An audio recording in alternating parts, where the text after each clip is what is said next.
So let's get into it.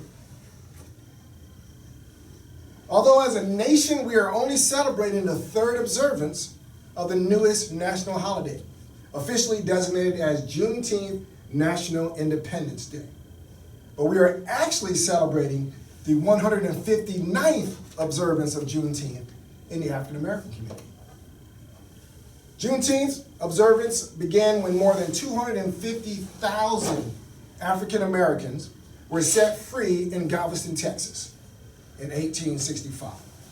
That's when we really look at the beginning of what we call Juneteenth. Juneteenth's observances begin there with the principle of self-determination, citizenship, and democracy, magnifying their hopes and their dreams. They longed for a day when they would enjoy the promise of true liberty and true freedom. We're here today to gain a fuller understanding of what this new holiday is all about. Why all Americans, but especially African Americans, celebrate Juneteenth. When the observance first began, over time the celebration evolved into an annual pilgrimage to Galveston Bay, Texas, by formerly enslaved individuals and their families. To truly understand why this is a celebration for all people, we must first understand where we all came from. African Americans celebrate the fact that according to all known scientific data, Black people, African people, were the first people on planet Earth. Different skin tones and features of human beings evolved based on the region of the world where those Africans migrated to. One example will be those Africans that migrated to the Caucasus Mountains of Russia, which is where we get the word Caucasians from. This is a group of Africans who no longer needed the natural protection of the sun, which is provided by the melanin in our skin. That is why we are darker. That is natural sun protection that was given to us by God. Makes our skin darker. And instead, those people in the Caucasus Mountains needed to absorb as much of the sun as they possibly could because it was really, really, really cold. Think of Siberia when you think about Russia. So they wanted to absorb as much of that sun as possible to survive. So what does that mean? It means the original inhabitants of this world were Black. The original kings and queens of this world were Black. Those are the people we come from. That is the blood that runs through all of our veins. That is the pride we as Africans and African Americans have about our history. We understand that we are survivors. To begin with, we survived the changing climates as we migrate around the world. We survived the harsh climate of the African continent. And sadly, we were forced to survive the three-part journey of enslavement. Africans themselves often contributed to this first part, as they captured fellow Africans during wars and conquest to sell to European nations as part of the transatlantic slave trade. The transatlantic slave trade stripped Africa of 12.5 million of its sons and daughters. During this part of the journey, which could last several months, Africans were captured by other Africans and marched from interior states to the Atlantic coast to be sold to Europeans. In their defense, it was clear that Africans would either be the enslaved or the sellers of slaves, as the Portuguese started the transatlantic slave trade. The enslaved were branded with the mark of the selling company. They were forced into crowded, unsanitary dungeons or cages until their enslavers had enough captives to fill the trade ship. The second part of the journey, the dreaded Middle Passage, involved traveling across the Atlantic Ocean. If you're not familiar with the Middle Passage, the National Park Service describes it this way. The Middle Passage, the route from Africa to the Americas, lasted roughly 80 days, 2.5 months on ships ranging from small schooners to massive purpose-built slave ships. Ship crews packed humans together on or below decks without space to sit up or move around, without ventilation or sufficient water. About 15 to 20% grew sick and died. That is the nice way of describing a journey during which Africans were humiliated, beaten, tortured, raped, and suffered from diseases and malnutrition. The captives died at such a high rate that every slave ship was trailed by sharks because they knew they would have a meal. Not to be gross, but I want you to do me a favor. Close your eyes. Imagine you are one of those enslaved Africans. You've never seen the ocean before and suffer from seasickness. You are chained to 50 other people as you lay side by side, with people above you and below you. There are no bathroom breaks, so you must lay in your own human waste. Even worse, you must lay in the bodily waste from the person above you and beside you for days at a time. What do you feel? What do you smell? While still in such a disgusting condition, you are fed out of a bucket with a wooden spoon.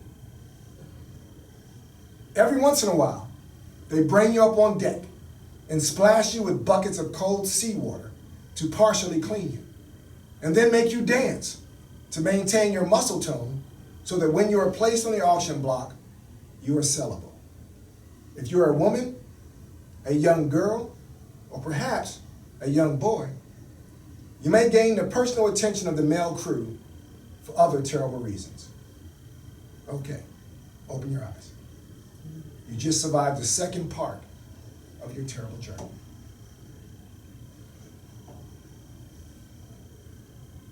The third or final passage occurred when they arrived at port in the Americas, and they were quarantined, which occurred at Fort Sumter for those arriving in Charleston, resold to local planters and others, mainly at the old Exchange and Provost Dungeon building downtown, and later at the Charleston Slave Mart once corner sales became illegal. It interfered with tourism to see slaves sold on the corner, so they had to hide them away somewhere and sell them at the Slave Mart, which is a museum you can still go to today and visit, downtown Charleston. Then many were chained together and transported domestically to distant locations of servitude, a process that could take as much time as the first and middle passages combined. So imagine being chained to 20 other people, and you're walking from here to Virginia. Not a pleasant thought. 40% of all the enslaved Africans who arrived in what would later become the United States of America arrived here in Charleston, South Carolina, at what is known as Gadsden's Wharf. That is why the new International African American History Museum is built on Gadsden's Wharf. It is built on the spot where the slave ships came in. When they excavated for that museum, they were finding chains and shackles and other artifacts from those ships when they had to dredge up the bottom of the ocean to build that museum. So you can imagine what those discoveries were like. And you see some of those articles in the museum now, if you've never been down there before. It's a very good museum to go and visit. It doesn't just deal with slavery. Most of the museum is things like the Civil Rights Movement, Revolutionary War, blacks in the military, all that type of stuff. There's just one wing of it that's dedicated to slavery and enslavement in America, in South Carolina in particular. We know that approximately 150 to 200,000 Africans passed through the port of Charleston in nearly 1,000 separate voyages between the founding of the Carolina colony in 1670 and the legal prohibition of transatlantic slave trade in 1808. It is said that 40 to 60% of all African Americans can trace an ancestor to the port of Charleston.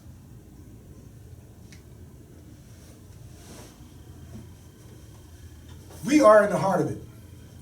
This is the place where we need to celebrate the fact that we survived. So think about that when you think about celebrating history. Also think about how much American history has been hidden from you. Although your history books don't always tell you this, We didn't get off the boat saying, yes, master, yes, ma'am. We didn't spend our entire existence here just taking it. We don't see this in the history books, but there were over 800 slave revolts in America. That only includes those that are recorded as involving at least 10 enslaved African Americans. As we previously shared here at the museum, one of the most famous examples of resistance happened in Charleston, South Carolina, led by a formerly enslaved man named Demark Vesey. His rebellion never actually happened because he was betrayed by other enslaved Africans, resulting in the arrest of 130 blacks and hanging of Demark Vesey and 34 others on July 18, 1822 in downtown Charleston. And so throughout history, we have celebrated the emancipation or freedom of African Americans by others. But within the free and enslaved African American community, we are celebrating how we emancipated ourselves.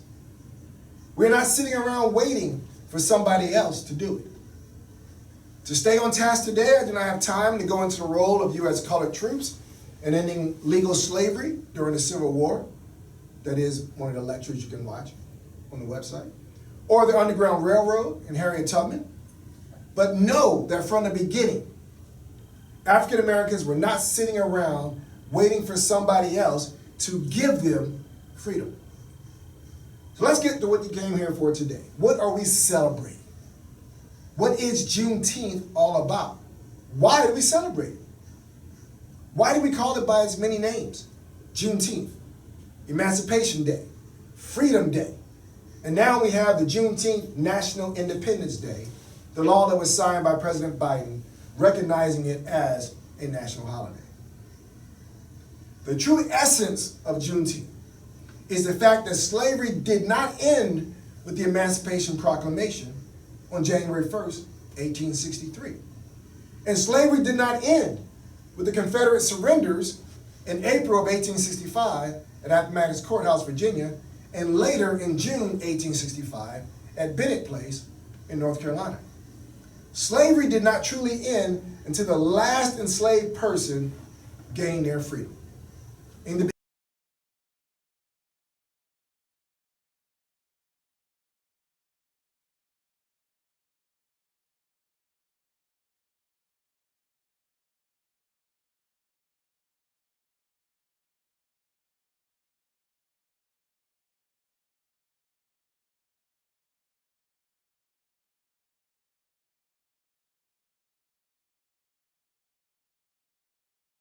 beginning of that path to that reality is what happened on June 19th, that's why it's called Juneteenth, June 19th, 1865 in Galveston, Texas.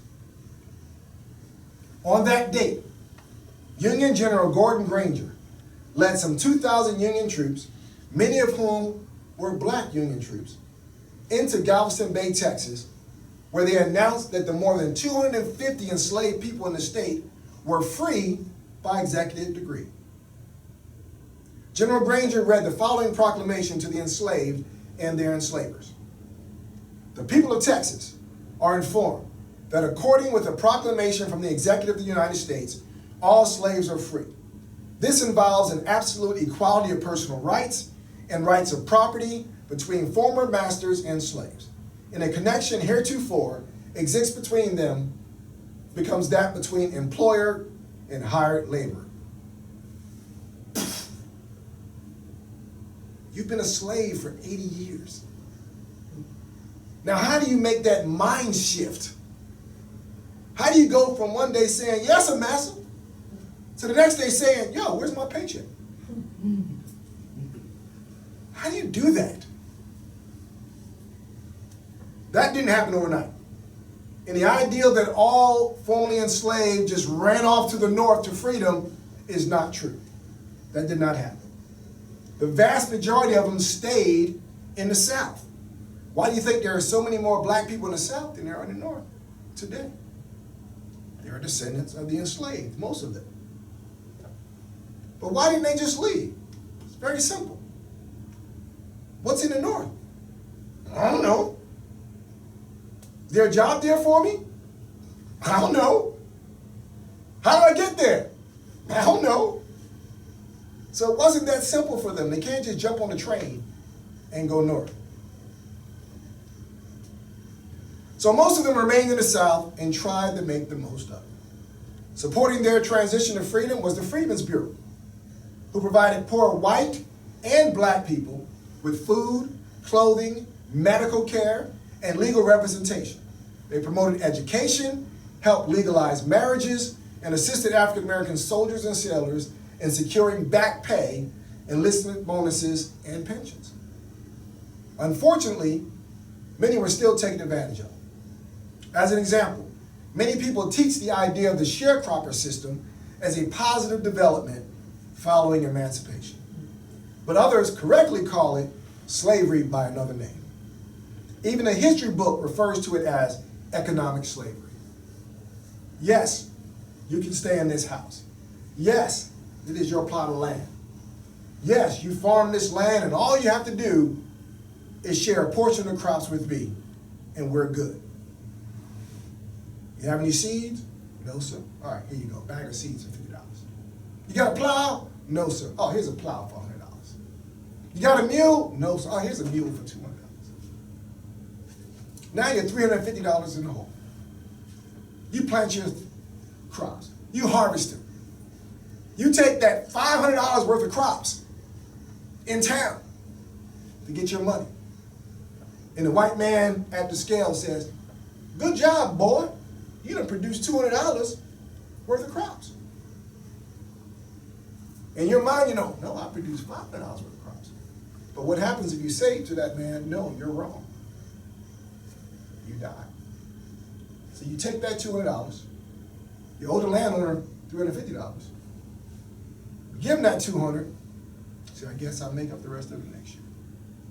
You got seeds for next year? No, sir. Here's a bag of seeds for $50. You never get out of the hole. You're always working the land to make nothing out of it, and only the master gets paid. The landowner gets paid. What do you call it? No different from slavery. That's why it wasn't all that great for many people. With the end of slavery, searching for family members who had been separated and sold away became the focus of many of the formerly enslaved. Newspaper advertisements, letters, and word of mouth were all employed as part of the search.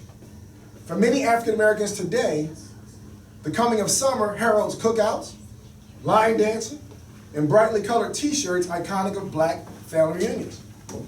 This tradition was born out of the original quest to find loved ones after emancipation. Mama was sold down south. The child was sold away from you. How do you find them again? That's the beginning of family reunions, the beginning purpose of family reunions in the African American community. Finding family members was also made difficult because many changed their names, while some adopted the last name of their former owners. Not everyone was willing to do that. So finding family members was also made difficult because on different plantations, some used the name of the plantation as opposed to the name of the slave owner. If you were at the Morning Star plantation, you became John Morningstar. So it depends on how they decided to give themselves last names. But there was also something that the Freedmen's Bureau did. Freedmen's Bureau would assign last names based on the plantation they were on with the purpose of helping them find family members. So you know that everybody's last name Morningstar was at one time on the Morningstar plantation. So you advertise in the paper, all right, we're having a reunion for everybody from the Morningstar. Everybody last name Morningstar. Great way to find relatives. At least people that might know where your relatives are because you all served on the same plantation. Brilliant idea by the Freedmen's Bureau. As discussed on the National Museum of African American History website, enslaved individuals had been stripped of their names, rights, and identity. Freedom provided the opportunity to make a choice. Pick a new name or retain your previous one. Many individuals chose to adopt a new name that represented their new status and desire to control how others addressed them. The master's name was usually adopted by a slave after he was set free. This was done more because it was the logical thing to do And the easiest way to identify it wasn't done out of affection for the former master. But others refused to carry that name. And although it's not part of that, in case you don't know, that's where we get Malcolm X from. He was born Malcolm Little in Nebraska. Doesn't sound like somebody from Nebraska, does it? He was born Malcolm Little in Nebraska. When he converted to Islam, he said, I'm getting rid of my slave name. X represents, I don't know what my real last name is. That's where the X comes from Malcolm X, in case you didn't know that. That one's free, wasn't part of the lesson. That one's free. So one formerly enslaved person named Martin Jackson in 1837 wrote, I love it when we can talk about, I have a couple of letters here from the formerly enslaved and their version of things. Those primary sources are important. It's important that we tell their stories. Don't listen to me 250 years later trying to tell you what happened. Rather hear directly from the people as much as possible. So they said, all of us slaves that was going to take the slaveholder name, Fitzpatrick, I made up my mind I'd find me a different one. One of my grandfathers in Africa was called JCO, and so I decided to be Jackson.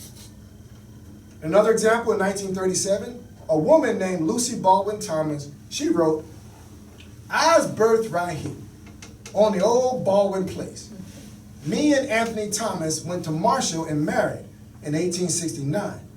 Then I come to live with one of my sons here on this land, old Marsh Baldwin owned. So they took on the name Baldwin. Another exercise of their newfound freedom, to overcome the fact that the marriage of enslaved was not legally recognized, many formerly enslaved men and women participated in legally binding ceremonies to reinforce their commitment to one another or for legal purposes. Because it doesn't matter how many thousands of enslaved jumped the broom on a plantation, they were not married by U.S. law. And during enslavement, marriages were not legal for slaves. So they had to legally get married once slavery was over, and they were allowed to do so. So many of them rushed off to do that, to make that commitment. As husbands and wives, they also renegotiated their roles together as free people. This part did not surprise me. Y'all know my wife, you know why this part didn't surprise me. African American women faced a struggle to gain respect for their rights as wives, mothers, and women.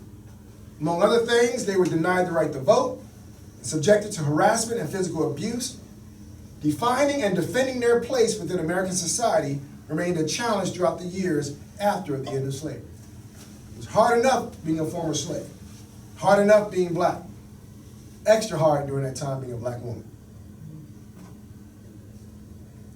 In 1892, writer and organizer Annie Julia Cooper stated, only the black woman can say when and where I enter in the quiet, undisputed dignity of my womanhood, without violence, without suing or special patronage.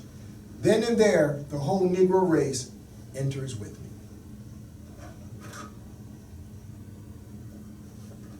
Take a look at the Juneteenth flag here, officially known as the Emancipation Day flag. This has four main parts. The flag is red, white, and blue. They want to make it very clear, we are Americans. We are Americans. This is our country as well. The arc on there signifies a new horizon. We transition from being enslaved to being equal citizens of this great country. The star in the center of the flag has two meanings. First meaning, the fact that Juneteenth began in Texas, the Lone Star State. Just like the Dallas Cowboys have a single star on their helmet, representing the fact that Texas at one point, for 9 years, was its own nation. Texas was a country before they joined the United States, after they took it from Mexicans. It was its own country. The second part of that, though, is representing the birth of a new star. That these former enslaved people are now joining themselves, adding their star to the tapestry of the American flag. Just like a state does, when a state becomes a state, gets to add that star to the American flag. So we are Americans. Don't want anybody to forget that. And the last part, the starburst. That represents a nova, a new star forming, a new beginning for the formerly enslaved. So that's the explanation of the Juneteenth flag itself. How do most communities traditionally celebrate the holiday? Number one is gatherings of family and friends. As I said, that's been a motivator for a lot of family reunions. You have a lot of family reunions around that time. Galveston, Texas, as you can imagine, every year they do it big on Juneteenth. They do it real big. For the last 159 years in Galveston, Texas, that's been the center of the Juneteenth universe. The raising of the Emancipation Day flag and consumption of delicious Juneteenth foods. This is the part where I make you hungry. So red foods are the most prominent feature of the Juneteenth meal. That is why all your refreshments today, which y'all better eat. I spent all that money. I can't afford all that sugar. Doctor said I'm borderline diabetic, but I'm gonna eat it if y'all make me. So come on. Take care of that stuff. It's there for you. Okay. During Juneteenth celebration, you may see strawberry soda, which is in the dispenser there. That's strawberry soda. Punch, hibiscus tea, red velvet cake. Got red velvet cake cupcakes over here. They're very delicious. My wife's favorite, so it kind of helps me out in two ways. Get some brownie points. Red beans and rice, hot sauce, even red fruits, strawberries and watermelon, which you also have here. Strawberries and watermelon. And your Jen, your watermelon has already been complimented. Okay. So good job. I hurt myself. So culinary historian and writer Michael Twitty says the historical importance of red food traces back to the times of enslavement. According to Twitty, there were a lot of enslaved Africans who were coming to Texas from the African continent and through the Caribbean. The color red is highly associated with the cultures that would have come through the later years of the transatlantic slave trade, which would have been the Yoruba and Congolese people. They placed great philosophical and spiritual value in the color red as it symbolizes sacrifice, transition, and power. But barbecue brought the community together. Juneteenth barbecue foods include pork, chicken, ribs, hot links, and brisket. Smoked, sauce-covered barbecue meats are also considered a red food that Twitty calls the most important feature of the Juneteenth table. There are multiple 19th century newspaper reports that called the entire community to gather at a local barbecue pit, also known as the grounds, to prepare the food and eat together in honor of Juneteenth. The side dishes consist of prosperity meals: cornbread, corn, collard greens, cabbage, black-eyed peas, pork, potatoes, yams, sweet potatoes. I told you I was gonna make you hungry. Whew, I get hungry whenever I read this. Twitty says that collard greens and sweet potatoes both offer historical context, as the foods were easy crops for the enslaved to harvest and store over the winter and prepare themselves at mealtime. Black-eyed peas and pork represent wealth, collard greens bring good fortune, and corn symbolizes gold. And though not a prosperity meal, potato salad is generally seen as non-negotiable at any decent barbecue gathering. White people stop putting raisins in it. Knock it off, please. Oh, that's hard. But remember, there is no one way to celebrate Juneteenth. Bear with me as I add a bit of history to this story. And I hope it will not take away or take any of the shine off the formal recognition of a new national holiday dedicated to universal freedom in America. One goal that I always have in here, and that's where often Dr. West, you don't know what a great resource he is. Whenever I do a lecture, I send it to him, and he corrects me. But no, that ain't exactly right. This is what really happened. And so we're all about authenticity here, okay? So we want to tell the whole story, and that's what's important, to tell the whole story. Not everything's good, not everything's bad, but it's our history. Don't hide part of it because it's inconvenient. And this is something, I've been doing history lectures for 40 years, from elementary schools all the way up to today. And it's only been maybe 3 or 4 years that I knew this next part of history. that I learned a few years ago. I was like, whoa, I did not know that. And it definitely wasn't in school. No surprise, when I tell you what it is, no surprise why it wasn't in school. All right, I'll whet your appetite a little bit on that next part of history. So let me ask you a question. And you attended my lecture before, don't answer it. And as always, Dr. West, don't do it. He likes to shout out answers, I don't know. When did the enslavement of African Americans truly end in the United States? And here's a hint. It was not June 19, 1865. When did it actually end? Does anybody know? Anybody want to guess? I have a guess and a question about that. You hear me so much, I'm cheating. No, because actually think about it. It's my daughter, so that's why I gotta say Sup, no. y'all? Technically, because of the law, can't we still enslave people and it's only not considered slavery? Oh, I see where you're going with that. That's too deep. That's too deep. But yeah. So what she's referring to is that if you actually read the 13th Amendment, the U.S. Constitution, slavery in the United States even today is not illegal. Slavery is not illegal. It did not fully outlaw slavery. Because the last part of the 13th Amendment says, slavery will not exist except as punishment for a crime. That's the 13th Amendment. So legally, slavery can be your sentence for a crime. And you want to see how that goes into effect. You think those criminals on the side of the road picking garbage getting paid? No, they're not getting paid. That's slavery. Work without pay. So there's many ways. Now, right after the 13th Amendment, that's when you had what was known as the convict leasing system. Where they'd have they'd arrest a lot of black people on small stuff. Oh, you didn't tie your shoe, let's go, you're going to jail. So they build up all these black people in jail, and then they rent them out to businesses.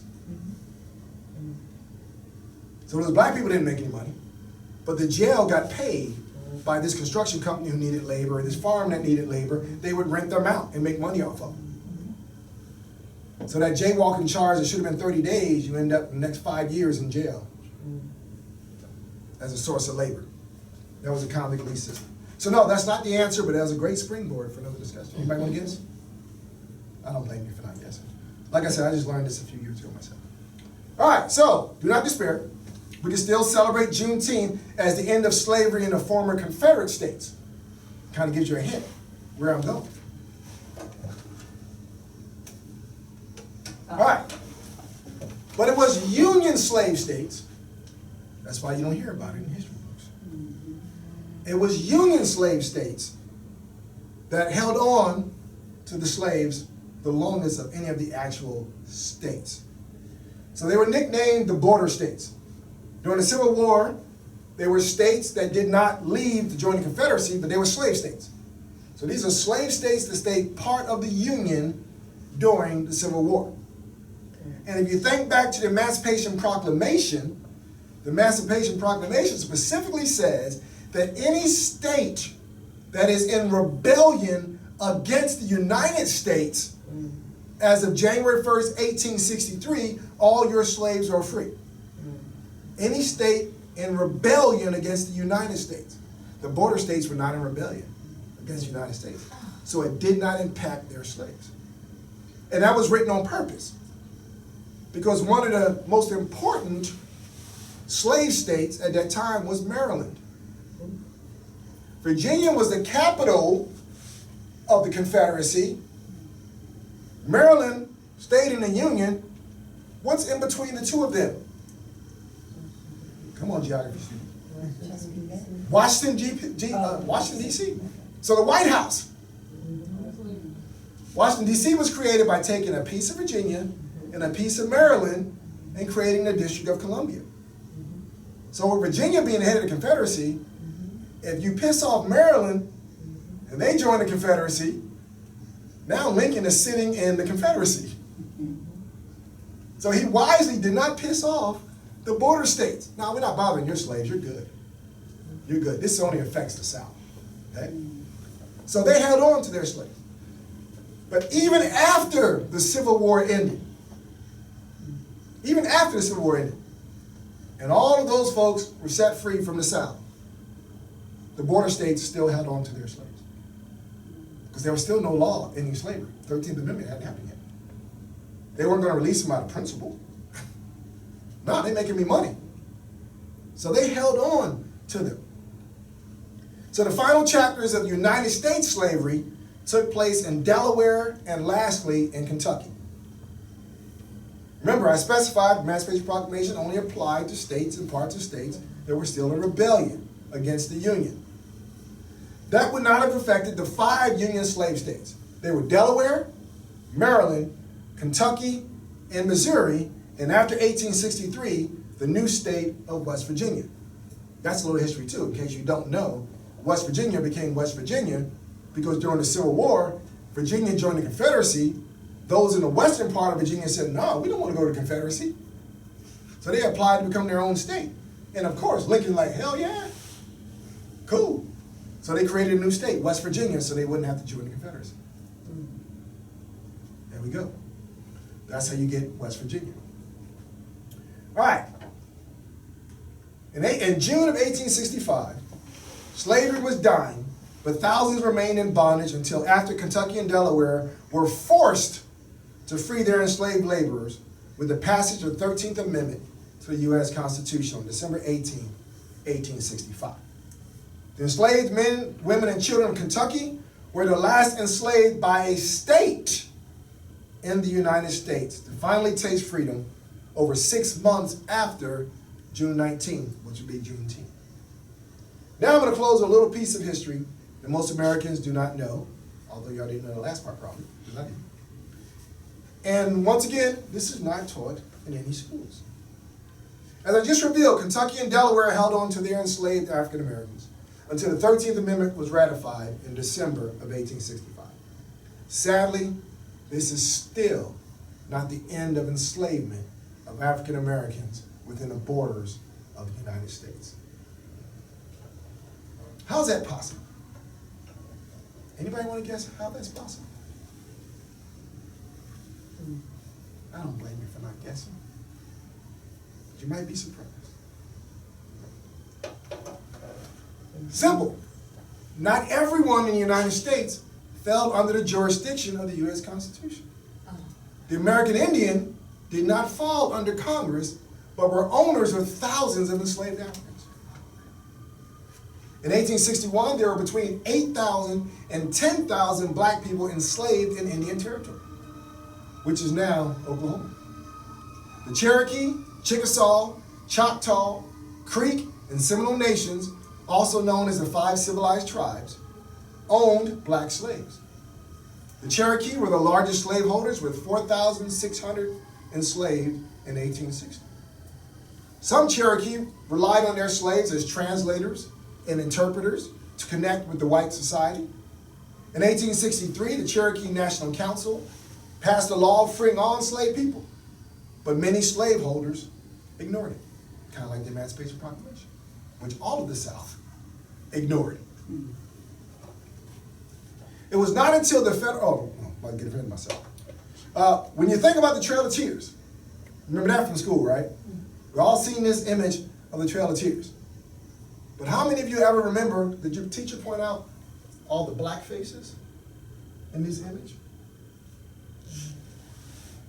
Nobody ever talked about the black faces in this picture. They thought maybe they were just dark Indians. No, they weren't. They were not. So when you think of the Trail of Tears and the forced march of thousands of American Indians over onto reservations, you never think about the enslaved Africans they dragged along with them as property. Because they were told, in a short time, grab whatever property you can and let's go. So they had to leave most of their household behind, only take what they can carry, or walk on its own, which was their property. A lot of those were their African slaves.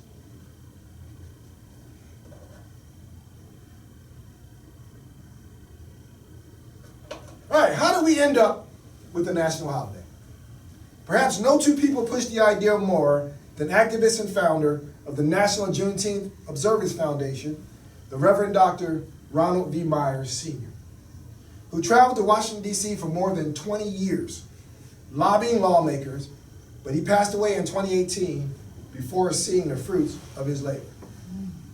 And 96-year-old Texan and community leader Opal Lee, who many consider the grandmother of Juneteenth. Opal Lee knew the country needed and wanted the unity that a national celebration of abolitionist slavery would bring. So in 2016, at the age of 89, she began a walk from her home in Fort Worth to Washington, D.C. to bring awareness to this important cause. During her walks, she gathered over 1.5 million signatures supporting the ideal of making Juneteenth a national holiday. In 2020, the murders of George Floyd, Breonna Taylor, and other Black Americans at the hands of police sparked a new social justice movement and renewed national interest in racial equity. The next year, in 2021, President Biden finally designated June 19th as a federal holiday. As stated on the National Museum of African American History website, Juneteenth has always been more than a holiday. The day stands as a testament to and celebration of the unyielding spirit of the people. It is a day for introspection, a platform for education, and a tribute to the monumental contributions of African Americans to the history of this nation. Each year, as Juneteenth grows in popularity, there are festivals, parades, activist rallies, commemorative murals, vitally important discussions about race, and so much more. By celebrating Juneteenth, we foster connections, healing, and revitalization. We pay tribute to the ongoing fight for social justice and racial equality. Okay, you got a whole lot more than you bargained for when you agreed to attend a lecture about Juneteenth. If you want these discussions to continue, please consider donating to the museum. We operate on donations. Dr. West and I don't get paid. We're voluntary historians and board members. Thank you for your time. Are there any questions? Any questions?